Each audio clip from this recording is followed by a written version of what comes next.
CM relief fund medical బిల్లులో భారీ ఎత్తున స్కామ్ జరిగింది. 73 లక్షల రూపాయల మేర కుంభకోణం జరిగినట్లు తెలంగాణ సిఐడి నిర్ధారించింది.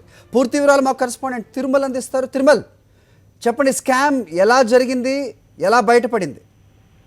హరి, గత కొంతకాలంగా అంటే తెలంగాణ రాష్ట్ర ప్రభుత్వం ఏర్పడిన తర్వాత సీఎం రిలీఫ్ ఫండ్ ఏదైతే ఆరోగ్యశ్రీ ట్రస్ట్ పేరు పైన జరుగుతున్నటువంటి అక్రమాలపై సిఐడి నిఘా ఏర్పాటు చేయడం జరిగింది. అందులో దాదాపు 11,600 మంది అప్లికేషన్లు, అంటే ఎవరైతే ఆరోగ్యశ్రీ ద్వారా లబ్ధి పొందినటువంటి 11,600 మంది పేషెంట్లకు సంబంధించినటువంటి పూర్తి డేటాను ఒకసారి వెరిఫై చేయడం జరిగింది. అందులో భాగంగా మొదటగా 20 మంది బ్రోకర్లు, దాదాపు 112 మంది రోగులతో, అంటే వీళ్ళు ఎటువంటి జబ్బులు లేనప్పటికీ కూడా నకిలీ బిల్లులతో తెలంగాణ రాష్ట్ర ప్రభుత్వం నుంచి దాదాపు 73,68,572 రూపాయలు వీళ్ళు డ్రా చేసుకున్నట్టుగా గుర్తించడం జరిగింది. అదేవిధంగా దీనికి సంబంధించి 50 నకిలీ హాస్పిటల్ కూడా వీళ్ళు సృష్టించడం జరిగింది. ప్రధానంగా కరీంనగర్ కేంద్రంగా కూడా ఈ అవకతవకలు జరిగినట్టు కూడా ప్రాథమికంగా వాళ్ళు గుర్తించడం జరిగింది. ఇప్పటి వరకు ఈ కేసులో దాదాపు 15 మందిని కూడా సిఐడి అధికారులు అరెస్ట్ చేసి రిమాండ్ కూడా తరలించడం జరిగింది. వారంతా కూడా కరీంనగర్ జిల్లాకు చెందిన వారుగా కూడా ప్రాథమికంగా పేర్కొనడం జరిగింది. అదేవిధంగా